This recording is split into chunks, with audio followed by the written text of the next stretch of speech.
পররাষ্ট্র মন্ত্রণালয় বলে কেন যে নির্বাচনে যদি কোনো গন্ডগোল হয় তার জন্য আওয়ামী লীগ দায়ী। এই যে একটু আগে আপনি যে ঘটনাটা বললেন, এটার জন্য কি আওয়ামী লীগ দায়ী? এবং কিছুক্ষণ আগে সংবাদে আমরা দেখলাম যে নির্বাচনের সহিংসতায় শেরপুরে জামায়াত নেতা নিহত হয়েছে। এই সংঘর্ষ আসলে কি প্রমাণ করে? ভোটের মাঠের সমীকরণ কোন দিকে মোড় নিচ্ছে? নির্বাচনের সহিংসতা হবার একটা সম্ভাবনা থাকে আমাদের মতো এই দেশগুলিতে, কিন্তু সেই সহিংসতা কতটুকু হবে এবং সেই সহিংসতার মাত্রা কোথায় গড়াবে এটা আসলে নির্ভর করে কিন্তু যারা নিরাপত্তা বিধান করেন সেই কর্তৃপক্ষের উপরে। নিশ্চয়ই একজন আর একজন মিলে মারামারি করে এই ঘটনাটা ঘটে নাই, আমি কিন্তু পুরো ব্যাপারটা জানি না, কিন্তু এই ধরনের মারামারিতে যেটা ঘটে দলীয়ভাবে মারামারি হয়, অর্থাৎ এই পাশে এক দল ওই পাশে এক দল। অনেক সময় এইরকম মারামারি হয়ে থাকে যে বসা নিয়ে সংঘর্ষ লেগে যায়, কিংবা ধরেন খাবার দেওয়া হচ্ছিল প্যাকেটটাকে আগে পাবে, এরকম বিষয় নিয়ে কিন্তু সংঘর্ষ হয়। আমি শুনেছি এটাও বসা নিয়ে এনসিপি আর জামাতের মধ্যে সিট মঞ্চে বসা নিয়ে গোলমাল। আপনি এটা শুনেছেন? হ্যাঁ। তো ঘটনা কি এটা জানতে পারবো আমরা আসলে আরেকটু পরে, কিন্তু আমার কাছে মনে হয়েছে যে যেখানে এই ধরনের ঘটনা ঘটুক, আঞ্চলিক যে নিরাপত্তা বিধানের জন্য যারা দায়িত্বে আছেন, মাঠে কিন্তু যৌথ বাহিনী আছেন এখন এবং পুলিশও আছে, তাহলে তারা কেন এই ধরনের ঘটনার সাথে সাথে হস্তক্ষেপ না করে মারামারিটা হতে দিচ্ছে? মারামারির শুরুতেই কিন্তু এই ঘটনাগুলি ঘটে যায় না। তো আমার মনে হচ্ছে যে নিরাপত্তা আরো জোরদার করা দরকার। এরকম ঘটনা হতে দেওয়াটা আসলে ভোটের জন্য ভালো না এবং গণভোটের জন্য খুবই খারাপ। কেননা একই দিনে গণভোট হচ্ছে এবং ভোট হচ্ছে। সরকার তো চায় গণভোট সফল হোক, গণভোটে তাদের ইচ্ছা অনুযায়ী লোকে ভোট দিক, কিন্তু এইরকম অবস্থা তৈরি হলে তো মানুষ ভয় পাবে অথবা এক ধরনের বিপরীত প্রতিক্রিয়া তৈরি হবে। রাজনৈতিক দলগুলো কিন্তু ইতিমধ্যে অভিযোগ করছে যে লেভেল প্লেইং ফিল্ড এখনো নিশ্চিত হয়নি এবং ডিম হামলা থেকে শুরু করে হাতাহাতি, সংঘর্ষ, চেয়ার ছোড়াছুড়ির মতো ঘটনা আমরা দেখছি।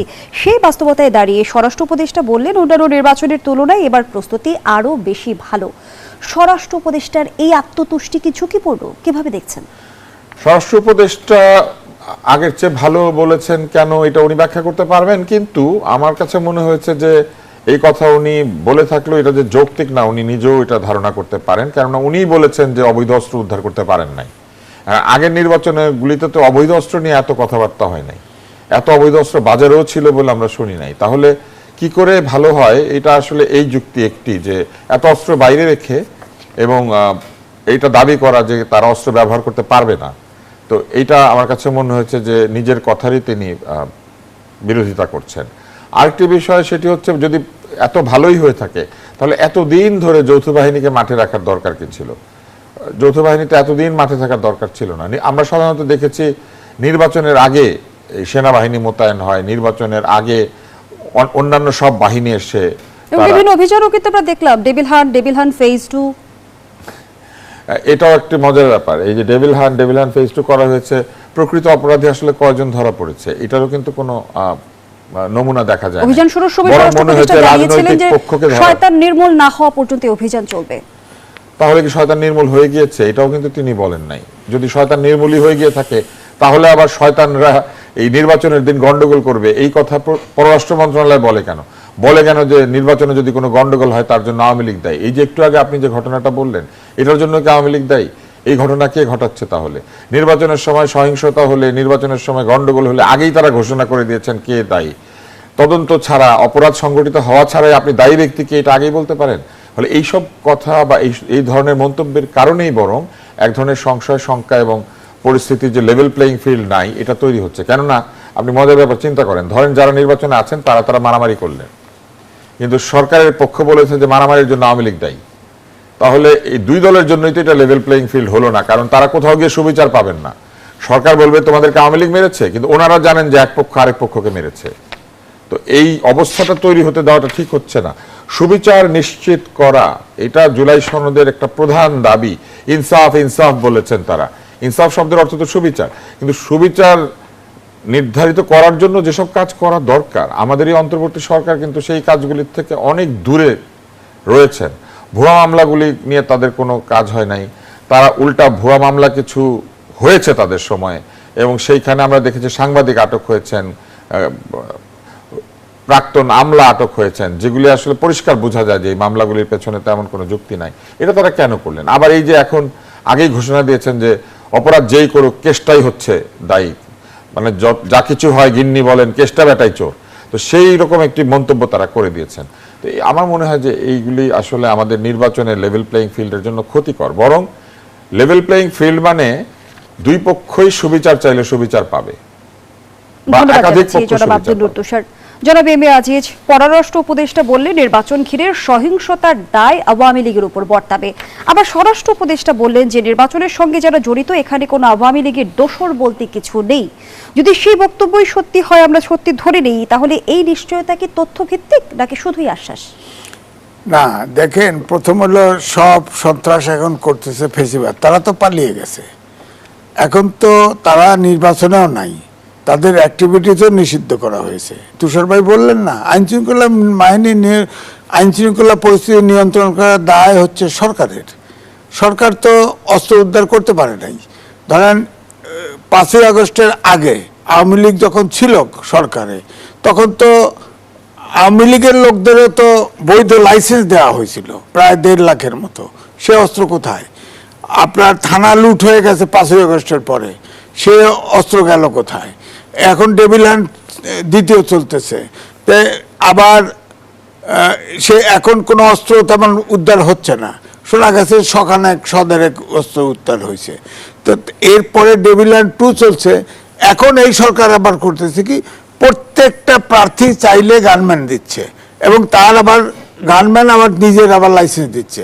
তো সারা দেশে কি 300 আসনে আপনার অস্ত্র ছড়াই দিচ্ছেন, আইন শৃঙ্খলা পরিস্থিতি থাকবে কি করে? এখন ধরেন একটা গানম্যান দিলেন, গানম্যান পেটে লাগাবে, গুলি লাগাই দেবে চোখে, কি করবেন আপনি? আর গানম্যান সহ ভোটারের কাছে যাবে কি করে প্রার্থী? এই যুক্তিটা কোত্থেকে আসলো বলেন?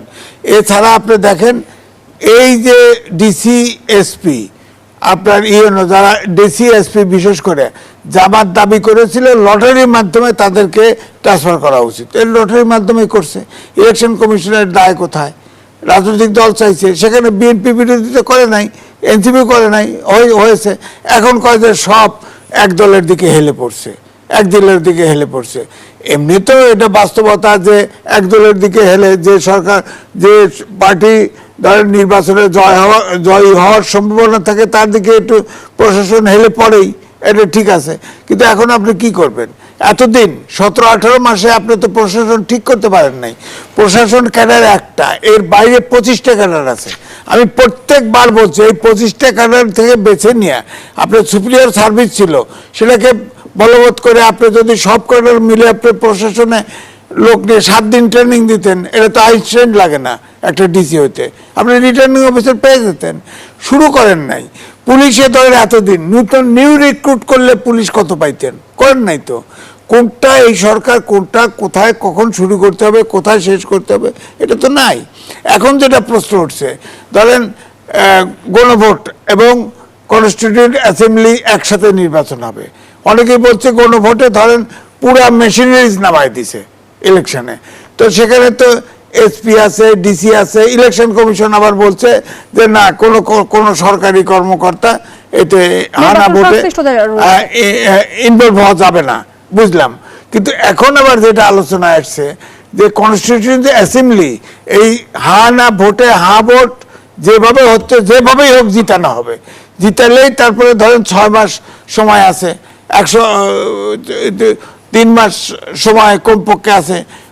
এই 3 মাস তো এই সরকার থেকে যাবে তাহলে নাকি সংসদ নেবে না এই নির্বাচনের পরে?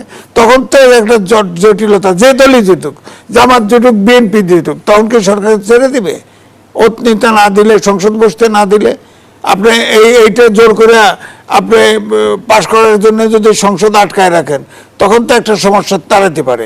এখন তো এমনিই দেখেন না কোথায় একটা ডিম মারছে, তারেক রহমানকে দোষী করতেছে। জনাব এম এ আজিজ, সংবিধান সংস্কার পরিষদের কথা যে বলা হচ্ছে, সেটি তো বলা হচ্ছে যে ত্রয়োদশ সংসদ সেটি হচ্ছে সেই ভূমিকা অবতীর্ণ হবে। অন্তর্বর্তী সরকার কি সেই ভূমিকা অবতীর্ণ হবে এমন কিছু কি বলা হয়েছে, বা সাংবিধানিক কোনো বাধ্যবাধকতা বিষয়টা হলো যে আলোচনায় ফিরতে চাই। আবারও বিরতির সময় হয়েছে। দর্শক, জনতন্ত্র গণতন্ত্রের এই পর্যায়ে আবারও বিরতি নিচ্ছি, সাথেই থাকুন। ফিরে এলাম, দেখছেন জনতন্ত্র গণতন্ত্র, নিবেদন করছে আরআইসিএল স্টিল। আমরা আবারও ফিরছি আলোচনায়। জনাব এম এ আজিজ, সংবিধান সংস্কার পরিষদের ক্ষেত্রে সংসদের দ্বৈত ভূমিকার কথা বলা হয়েছে, তাহলে নির্বাচনের পর অন্তর্বর্তী সরকার আসলে কোন ক্ষমতা বলে ক্ষমতায় থাকবে? না, সেটা তো আমি বলছি যে সংস্কার বলা হয়েছে না, 180 দিনের মধ্যে স্বয়ংক্রিয়ভাবে এই জুলাই সনদ সংসদে পাশ হবে, এটা পৃথিবীতে কোনো নজির আছে? নাই তো। সুতরাং ওইটার জন্য অপেক্ষা করবে, সংসদ পাশ করো। এটা সরকার তো সাংবিধানিক 106 অনুচ্ছেদ অনুযায়ী ওত নিয়েছে না সংবিধান সমুন্নত রাখার জন্য।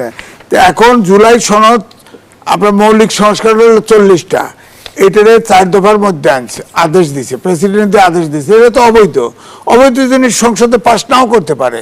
তখন এই 180 দিন তো সরকার ফর্ম গঠন করতে দিবেন না তো। হ্যাঁ, তখন তো ওই সিচুয়েশনটা দেখেন, ওই সিচুয়েশনটা দেশটা কোথায় যাবে। তখন যেই হোক, জামাত হোক আর বিএনপি সরকার গঠন মেজরিটি পাক, কেউ তো ছাড় দেবে না। এই সরকারকে হয় দেশের অবস্থা এমন অরাজক অবস্থা হয়ে যেতে পারে, তখন দেখবেন যে দেশটা আমার গৃহযুদ্ধের মতো হয়ে যেতে পারে এরকম। অথবা ইউনিয়ন সরকার, এই বিদেশি সরকার, সব দ্বৈত নাগরিক বেশিরভাগ, এরা প্লেনে উঠে চলে যাবে। তাছাড়া তো উপায় নেই দেখতেছি। ধন্যবাদ জানাচ্ছি জনাব এম এ আজিজ। জনাব আব্দুল নূর তুষার, আন্তর্জাতিক গণমাধ্যম আল জাজিরাকে দেওয়া সাক্ষাৎকারে জামায়াতের আমির ডাক্তার শফিকুর রহমান স্পষ্টভাবে বলেছেন কোনো নারী কখনো জামায়াতের আমির হতে পারবে না। তবে কি জামায়াত নারীদের শুধু কর্মী সমর্থকের ভূমিকায় দেখতে চায় কিনা, এবং জামায়াত যে দাবি করে যে তাদের দলের ভেতরে মোট সদস্যের 40% নারী রয়েছে, সেটা কি আসলে শুধু পরিসংখ্যানগত সান্ত্বনা কিনা? তাদের আরো বেশি তারা দাবি করেছেন, নাকি 43% বলেছেন। তো এটাই যদি হয়ে থাকে তাহলে প্রথমত তারা প্রতিটি নারী যাদেরকে তারা দলে নিয়েছেন তারা প্রত্যেকেই সংসদে আসন পাওয়ার, সরাসরি আসন পাওয়ার জন্য অনুপযুক্ত, ইলেকশনে দাঁড়াতে পারার জন্য তারা উপযুক্ত না। অর্থাৎ অসংখ্য উপযুক্ত নারীকে দলের বাইরে রেখে 43% নারী তারা নিয়েছেন যারা অনুপযুক্ত সংসদের আসনের জন্য। এবার তিনি আরেকটি বড় কথা বলেছেন, সেটি হচ্ছে কোনো নারী জামাতের আমির হতে পারবে না। এই কথা বলার অর্থ হচ্ছে জামাতে ইসলাম যদি কখনো সরকার গঠন করে, আগামী 100 বছরে যদি তারা সরকারে থাকে, এই 100 বছরে বাংলাদেশে কোনো নারী বাংলাদেশের প্রধানমন্ত্রী হতে পারবে না। কারণ যে দলের আমির হতে পারে না সে প্রধানমন্ত্রী কি করে হবে? দলের নেত্রী হতে পারবে না, তাহলে প্রধানমন্ত্রী কেমনে হয়? একটা দল চালাতে পারে না, দেশ চালাবে? তার মানে চিন্তা করেন, তারা প্রকারান্তরে এই কথা বলে দিল যে বাংলাদেশে যে 2 জন নারী প্রধানমন্ত্রী হয়েছিলেন তারা যদি জামাতে ইসলাম করতেন জীবনও তারা প্রধানমন্ত্রী হতে পারতেন না। এখন তারা আবার জুলাই সনদের পক্ষ নিয়েছেন। জুলাই সনদ কি নারীর অধিকারহীনতাকে সমর্থন করে? এনসিপি আবার তাদের সঙ্গে যোগ দিয়েছে। এনসিপি কি নারীর অধিকারহীনতাকে সমর্থন করে? যে জীবনে কোনোদিন কোনো নারী, তাদের যে প্রধান দল, যাদের ছায়াতলে, যাদের পাল্লার উপরে তারা উঠে বসেছেন, পাল্লার মধ্যে কি বলে ওই পাল্লার যে কাঠি, সেই কাঠির জায়গাতে শাপলাকলি বসিয়ে দিয়েছেন, তারা কি মনে করেন যে বাংলাদেশে যে দলে কোনো নারী ওই দলের নেতৃত্ব দিতে পারবেন না আজীবন, কোনো দিন, ইতিহাস যতদিন আছে, সেই দল জুলাই সনদের পক্ষে নারীর অধিকার বিবর্জিত করে দিয়ে জুলাই সনদ পাশ করা যাবে? বা জুলাই সনদের পক্ষে হ্যাঁ দিলে পরে এই দল যদি ধরেন ক্ষমতায় আসে, এই জামাতে ইসলাম ধরেন ক্ষমতায় আসলো, এটা আমার সাধারণ প্রশ্ন, তাহলে নারী কোনোদিন প্রধানমন্ত্রী হতে পারবে না, দলের নেত্রী হতে পারবে না, তাহলে কোনো নারী নিশ্চয়ই এনসিপিরও কোনোদিন নেতা হতে পারবে না, কারণ নারী নেত্রী আছে, সেই দলকে তারা মানবেন। অথচ জামাত ইসলাম কিন্তু নারী নেত্রী আছে এরকম 2টি দলের সাথে বিভিন্ন সময় যুগপৎ আন্দোলনও করেছেন, সরকারেও গিয়েছেন। এই জন্যই মুখোশ প্রসঙ্গ যখন এসেছিল তখন সবাই বলেছে যে এই মুখোশ সৃষ্টি বা মুখোশ চালু করা, এটা কিন্তু তাদেরই একটা প্রক্রিয়া। তারা লুকিয়ে থাকেন, গুপ্ত থাকেন, তারা এগুলোকে কৌশল বলেন। এবং আরো বিষয় রয়েছে, তারা যে দোসর করছেন, যে লোকগুলি গুপ্ত হয়ে লুকিয়েছিলেন, দলের পরিচয়ে ঘুরে বেরিয়েছেন, ছাত্রলীগ পরিচয়ে, আওয়ামী লীগ পরিচয়ে, এরা তারা বড় দোসর। অন্য দল মনে করেন জাতীয় পার্টি, সে জাতীয় পার্টির নাম দিয়ে আওয়ামী লীগের সঙ্গে দোসরগিরি করেছে তাদের বক্তব্য অনুযায়ী, এটা আমার বক্তব্য না। বা অন্যান্য যারা, তারা কিছু কমিউনিস্ট দলকে দায়ী করেছেন, তারা কি তাদের দল বিলুপ্ত করে আওয়ামী লীগ সেজে গিয়ে আওয়ামী লীগের দোসর হয়েছেন? অথচ তাদের দলের লোকেরা আওয়ামী লীগ সেজে গিয়ে দোসর হয়েছেন। কোনটা বড় দোসর? যে আওয়ামী লীগ পরিচয় পর্যন্ত গ্রহণ করে ফেললো সে বেশি দোসর, নাকি যে নিজের দলের পরিচয় রেখে চামচামি করেছে সে বেশি দোসর? এখনো যে ওইরকম গান গাইতে হবে, কে বেশি দোসর, আমি না তুমি, দরকার ছিল তার খবর নেবার, বলেন শফিক সাহেব, বলেন এবার। তো এই উত্তর তো উনি দিবেন না। উনি আবার আল জাজিরাতে সাক্ষাৎকার দিয়েছেন। আরো প্রশ্ন আছে, আপনি আমাকে বলেন, একটা ছেলে ছাত্রলীগ পরিচয়ে পিটুনি পেল এবং বলল যে এই ছাত্রলীগকে ধরে আইনে আওতায় সোপর্দ করা হয়েছে, সেই ছেলে এখন ডিম খেয়ে মাথার মধ্যে ব্যান্ডেজ দিয়ে বলছে যে সে হচ্ছে নাসিরউদ্দিন পাটোয়ারির কর্মী। তাহলে এই যে ছিল গতকাল ছাত্রলীগ, সে আজকে পাটোয়ারির কর্মী কি করে হয়, আর ডিমের আঘাতে মূর্ছা যাওয়ার মতো অবস্থা। আমরা বাগধারা পড়েছিলাম যে ফুলের আঘাতে মূর্ছা যায়, আমরা দেখলাম ডিমের আঘাতে মাথা ফাটছে। এটা কিসের ডিম? এটা কি পাথরের ডিম? এটা কি কোনো বিদেশ থেকে আমদানিকৃত ডিম যেটা মারলে পরে ডিম ভাঙে না, মাথা ভাঙে? তো আমার আর নতুন ছড়া লিখতে হবে এখন, নতুন নতুন বন্দোবস্ত হচ্ছে, নতুন ছড়া, হাড্ডি মাডিম ডিম, তারা মাঠে চড়ে ডিম, তাদের মাথা ফেটে ডিম, বলেন হাড্ডি মাডিম ডিম।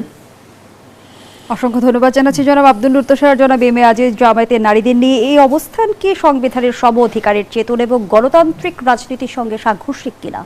অবশ্যই।